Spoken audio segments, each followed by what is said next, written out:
Hi friends, இன்னைக்கு நம்ம வீடியோவில் பார்க்க போகிறது சுவையான தக்காளி தொக்கு எப்படி செய்யறதுன்னு தான். ஃபர்ஸ்ட் அடுப்பில் கடாயை வச்சுக்கணும். கடாயில் எண்ணெய் ஊற்றணும். எண்ணெய் ஊற்றினோடனே எண்ணெய் காய்ஞ்ச உடனே கடுகு போடணும். 1 டேபிள் ஸ்பூன் கடுகு. அதுக்கப்புறமா கடுகு பொரிஞ்ச உடனே 5 காஞ்ச மிளகாய் போடணும். அப்புறம் கருவேப்பிலை இதெல்லாம் போட்டு வணக்கின உடனே ஒரு 2 வெங்காயம், பெரிய வெங்காயம் பொடி பொடியாக நறுக்கி வச்சிருக்க வெங்காயத்தை போட்டு நல்லா வணக்கணும். அப்புறம் ஒரு 10 பூண்டு பல்லு தட்டி வச்சிருக்கிற பூண்டு பல்லை போட்டு நல்லா வணக்கணும். அதுக்கப்புறம் தக்காளி ஒரு 6 தக்காளி பொடி பொடியாக நறுக்கி வச்சிருக்கேன். அந்த தக்காளி போட்டு நல்லா வணக்கின உடனே தனி மிளகாத்தூள் 1 டேபிள் ஸ்பூன் போட்டு நல்லா வணக்கணும். வணக்கின உடனே இந்த பதத்தில் நல்லா எண்ணெய் பிரிஞ்சு வந்துடும். எண்ணெய் பிரிஞ்சு மேலே வந்த உடனே சிம்மில் வச்சிடணும்.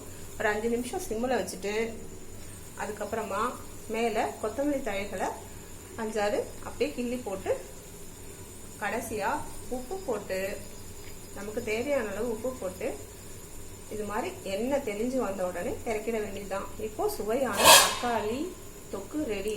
இந்த வீடியோ உங்களுக்கு பிடிச்சிருந்தா லைக் பண்ணுங்க, சப்ஸ்கிரைப் பண்ணுங்க.